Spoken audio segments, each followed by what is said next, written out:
Oh, baby. Hey, listen. Sports world, entertainment world is on fire. Deja, are you ready? Lots to talk about today. Oh, my goodness. Okay. Tiger Woods documentary. Must talk about. Yes. Damian Lillard for 3, but not the way that you think. Oh, man. Conor McGregor. That's all I got. Yeah, okay. Who's in and out? And you know we got the Go Hard Award. It's time, ladies and gentlemen. Run it.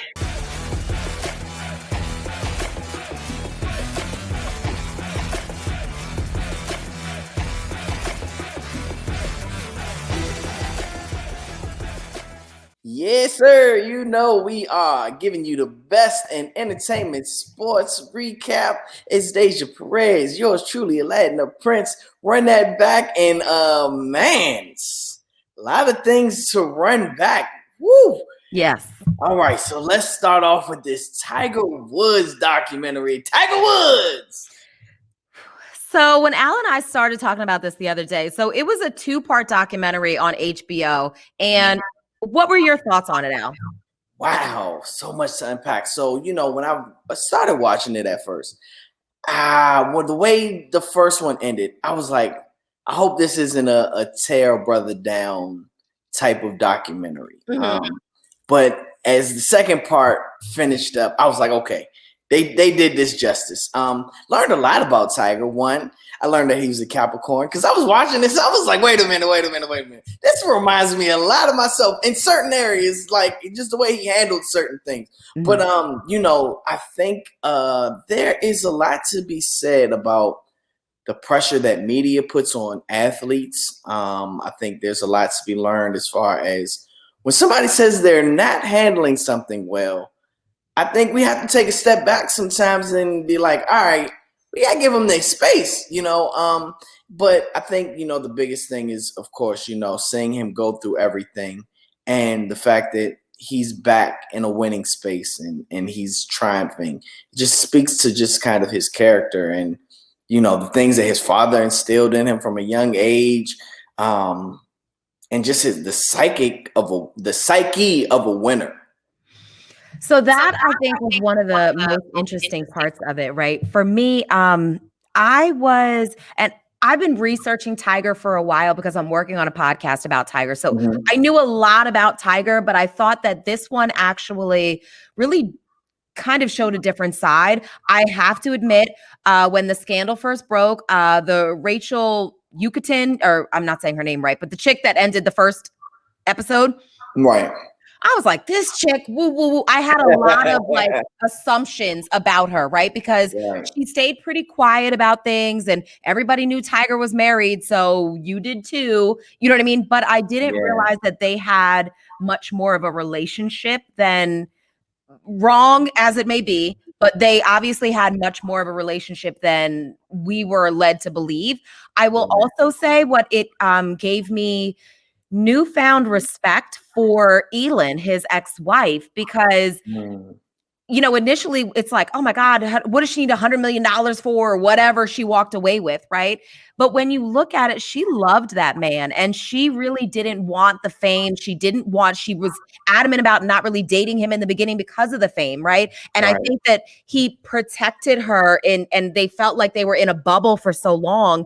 And once that bubble got violated, for lack of a better way to say it, you know what I mean? Like she felt betrayed by him. She felt betrayed by the media, and the media was so disrespectful to her because I remember me and Al were talking like there's everybody in the situation. Yes, but particularly for the ex-wife who's hurting and betrayed, and all these women are coming out the woodworks, and she's just finding out about all of these women. You know what I mean? And one of the media people were like, I don't know, they said super inappropriate things to everybody involved, and it's just I think with me and Al both being in this business, like we're very mindful, like people are still people and they have feelings and they're human, and you don't do that to people. Like I get it, shock radio or shock jock, whatever, but these are people living the tabloids in the public eye, you know? Yeah, it was just, man, I think we really have to analyze, you know, the type of media. Like, hey, for me, I felt uncomfortable watching. So I could only imagine someone that is going through something, feeling something, and someone agitating and aggravating and asking questions to get a reaction out of Right. someone. Like, Right. I definitely see how someone can snap, but I think, kudos to the ladies as far as the way they handled themselves. Mhm. But also, I co-sign what you said, which is I think that it was incredibly humbling to watch him. They said something like the same people that were cheering you were the same ones that were essentially stomping on you when you were down. And Yeah. when he rose back to his greatness, those same people that were stomping on you are the ones quasi cheering you.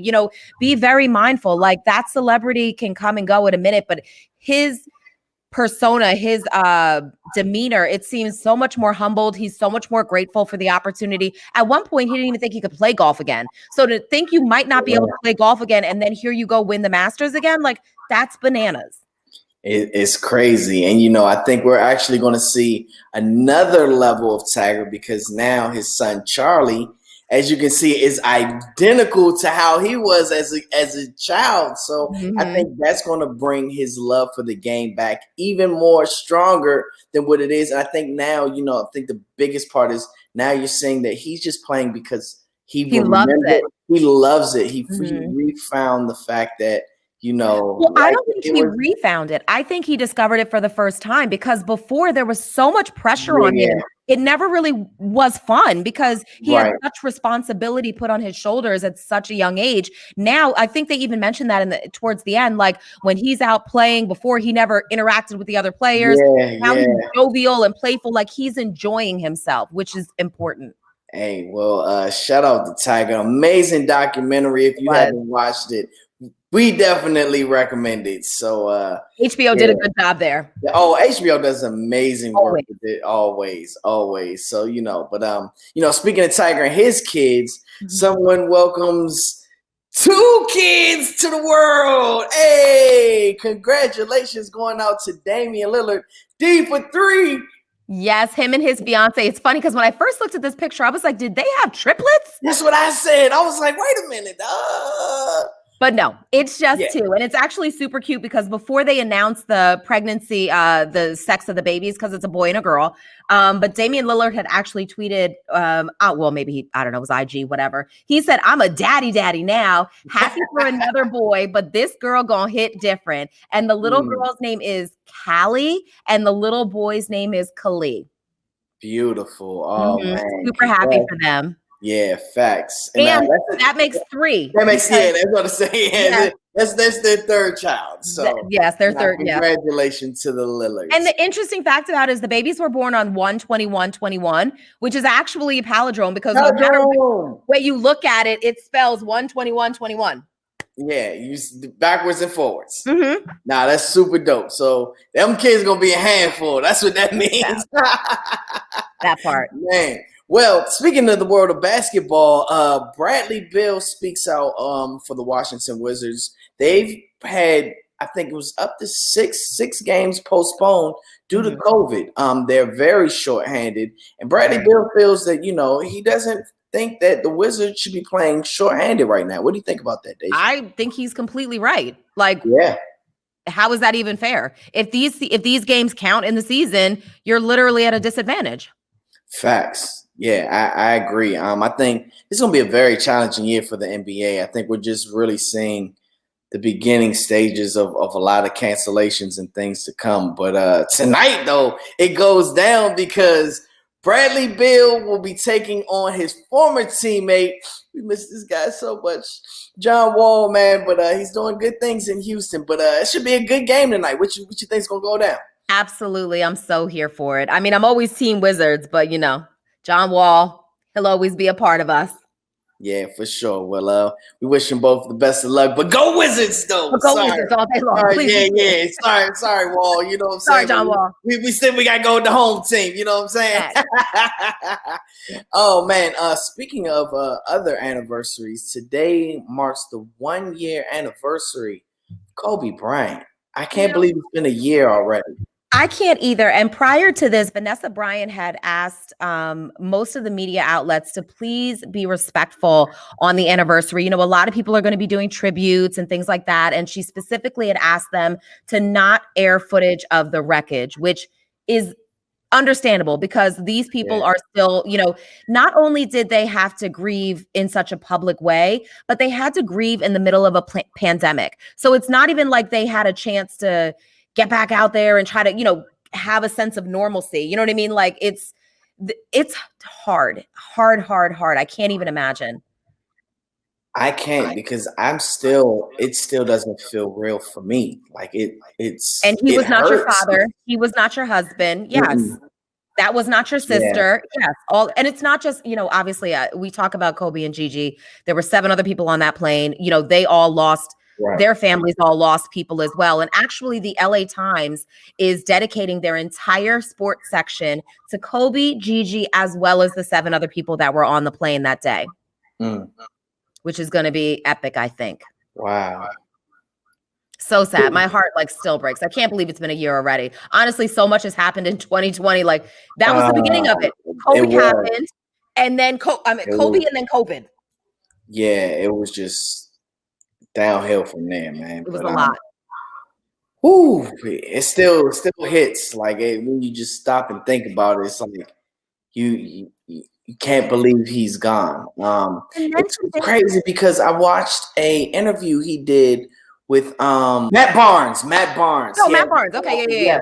And it literally, I think it had to be no more than a week or 2 before the accident. And just you could tell like the way he was just talking about, you know, his plans for the year 2020 and, you know, how he was coaching the team and how that came about and, you know, his excitement. Like you could really see that he was excited to be coaching his daughter's girls team.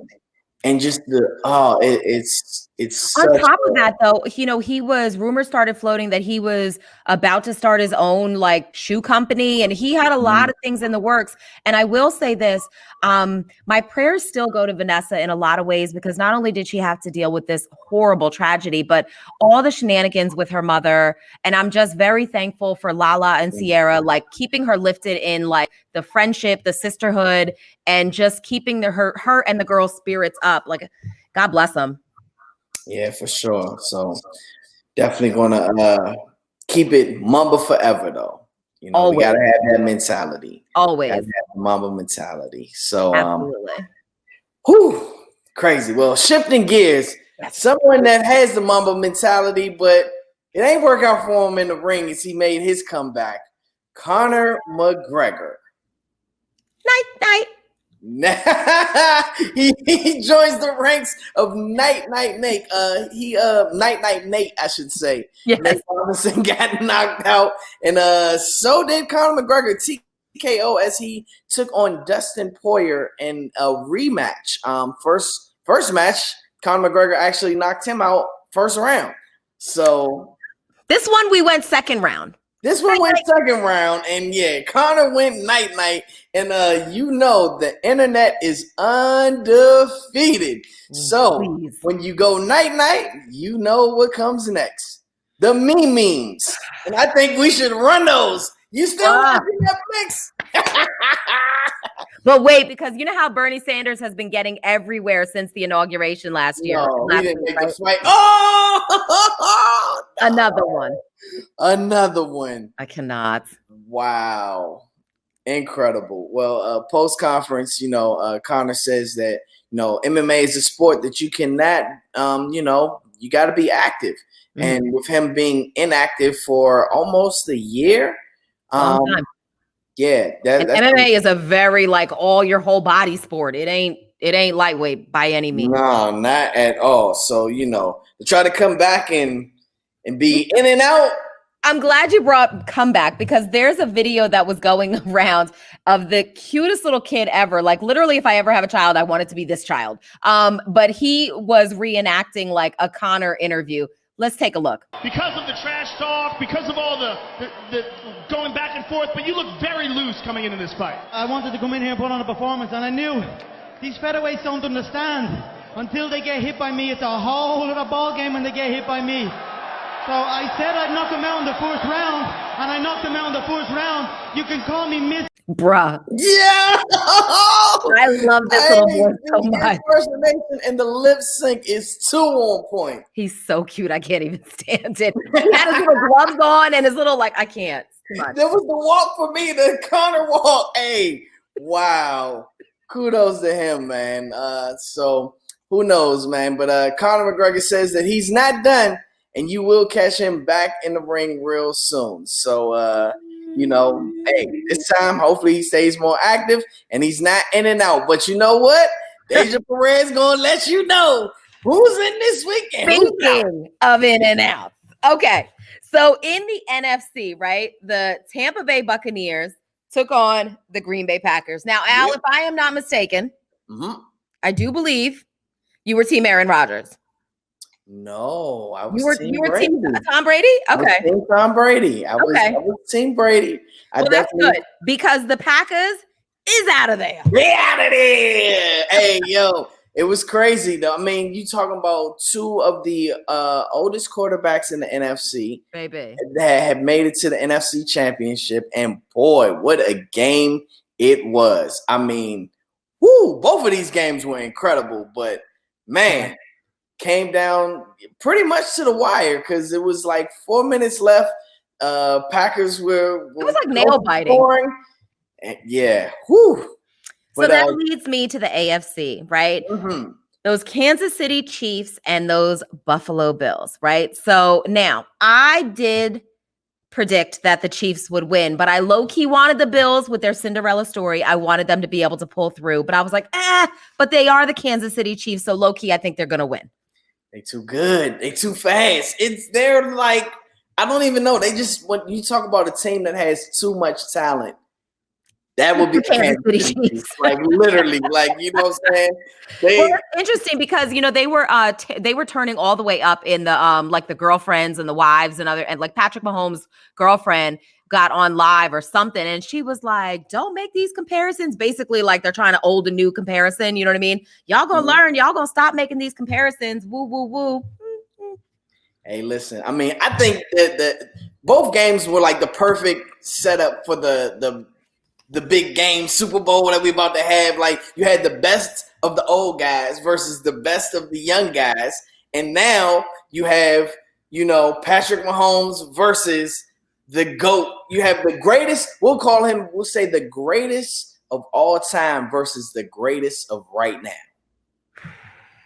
So for the record, the Bills obviously are out of there. We knew that. That wasn't even a question. But I want to make it quite clear, right? Mm-hmm. So according to CBS Sports, this particular Super Bowl is historic for a lot of reasons, not just because they're playing, Tampa Bay is the first team to play the game at home, right? That's the first time a home team is playing in their home stadium. That's not it, though. So according to CBS Sports, they're quoted as saying, when they take their first snaps, they will become the first winning quarterbacks from the previous 2 Super Bowls to face each other in a Super Bowl. Wow. That is epic. And so they've played a total of 4 or 5 times, and they are 2-2. So this is so good. So this is the tiebreaker. Like this is so good. All right, before I ask your predictions, there was a little controversy at the Chiefs game, right? Yes. So Trey Songz found himself in an entanglement. A whole different kind of entanglement, baby. So there are lots of rumors going around as to altercations, wearing masks, getting into it with other fans. Not really sure the entire whole story. The fact of the matter is he was booked and released. He was charged with trespassing, resisting arrest, and assaulting a police officer. And I cannot with this mugshot. I cannot. Yo. So I was totally confused as to how you can charge someone with trespassing at a game, right? But so I found out, and I do remember this rule, that when you go to any sporting event, they can ask you to leave. And at that point, if you do not leave, it is considered trespassing. Oh, that's interesting. Okay. Yeah, so I'm thinking that's probably what happened. Okay. But yeah, there's a lot of That rumors makes sense. swirling. Yeah, there's a lot of rumors swirling. All I know is that the headlock, Trey Songz headlock game on that officer. My man Trigger was The not here meme- for getting escorted out. Black Twitter has no chill, bruh, because the memes about Trey Songz have been going hammer time. Hey, listen, between him and Bernie, it's about to go down. And you know what? Yes. I have to say, my man Trey Songz went hard. Who do you have for the big game? Yes. Okay. I honestly don't know. I don't really know. Okay, I gotta pick somebody. All right. Whoever wins, I'm gonna say it's gonna come down to whoever has the ball last, and they will win by 3 points. And that winner will be. I'm gonna go Tom Brady. I'm gonna go upset. I'm going with the upset. I think it's going to be a great game. I think it's going to be close, but I think that Patrick Mahomes, Travis Kelce, these Kansas City Chiefs, I think the energy, I think they're the reigning champs. Tom Brady has a lot to prove, and regardless of whether he wins or not, he's proven he didn't need New England to win. That's on period. Yeah, right? That's for sure. Don't matter. For sure. But he's already written that narrative. This is Tom Brady's team. Like Tom Brady put this Tampa Bay team together. Like by himself, 100%. For sure. Antonio Brown included. Yes. But I will say who is reportedly going to be healthy to play in the Super Bowl. That's what they say. He was injured. He didn't play this last game, but they say he'll be back in 2 weeks for the Super Bowl. So he probably will. But I'm going to go with the Chiefs. Going with the Chiefs. Too much speed, too much. There's a lot of talent on that team. I don't care what position. I don't care offense, defense. I don't care. There is a lot of talent. There's strength. There's momentum. Like Patrick Mahomes will throw it. He will pass it. He will whatever. He will chuck it with his side random. Like I know it. Bananas. I'm gonna go Kansas City Chiefs. All right. Well, I'm gonna go with the upset. Just a fun fact: when they played earlier this year, the Chiefs beat them by 3 points, 27-24. So you know how Tom does not like to lose. So you might be right. He doesn't. He does not like to lose, and we're gonna see how it goes down. You know what I'm saying? Mm-hmm. But it's gonna be a good game, and it's gonna be a lot of people going hard. So let's run this Go Hard Award. What we got this week? Oh, we got 2 crazy contenders. I think we should start off because Aladdin loved the kids, and I think the kids love watching Run That Back because we got a little flop situation. Remember we showed you the flop with the football player the last time? Yes. Oh man, wait till you see this one. Run it.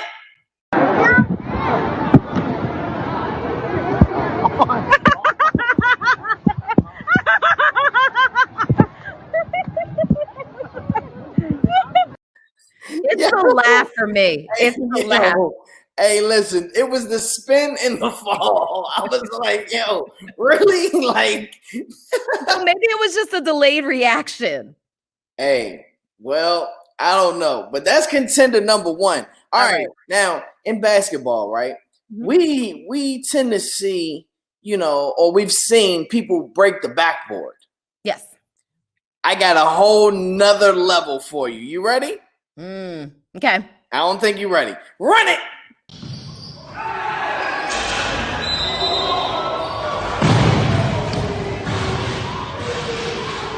Stop it.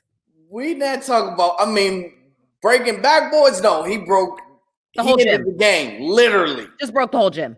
Hey, broke it all the way down. All right, Deja. Who are you giving the Go Hard Award to? I think I might have to give it to the kid that broke the gym.